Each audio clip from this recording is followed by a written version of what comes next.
വിവിധ ആവശ്യങ്ങൾ ഉന്നയിച്ചുകൊണ്ട് കേരള ഗസറ്റഡ് ഓഫീസേഴ്സ് ഫെഡറേഷന്റെ നേതൃത്വത്തിൽ കലക്ടറേറ്റിലേക്ക് മാർച്ച് നടത്തി. CPI ജില്ലാ സെക്രട്ടറി CP സന്തോഷ് കുമാർ ഉദ്ഘാടനം ചെയ്തു.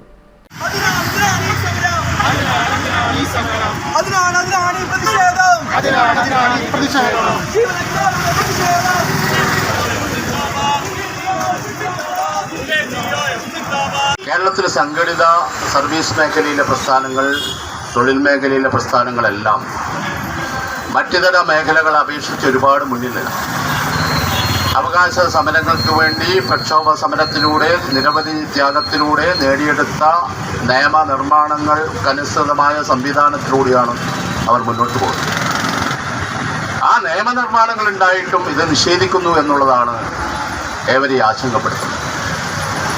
കേരള ഗസറ്റഡ് ഓഫീസർ ഫെഡറേഷൻ്റെ ഒരു സമരം എന്ന് പറയുമ്പോൾ സ്വാഭാവികമായും ഇതോടൊപ്പം ഒരു മുദ്രാവാക്യമുണ്ട്.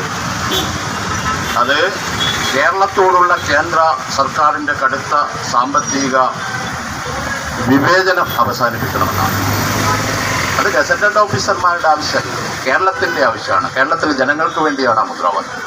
12ാം ശമ്പള പരിഷ്കരണ നടപടികൾ ആരംഭിക്കുക, ക്ഷാമബത്ത കുടിശ്ശിക അനുവദിക്കുക, കേരളത്തോടുള്ള കേന്ദ്ര സർക്കാരിന്റെ സാമ്പത്തിക വിവേചനം അവസാനിപ്പിക്കുക തുടങ്ങിയ ആവശ്യങ്ങൾ ഉന്നയിച്ചുകൊണ്ടായിരുന്നു മാർച്ച്.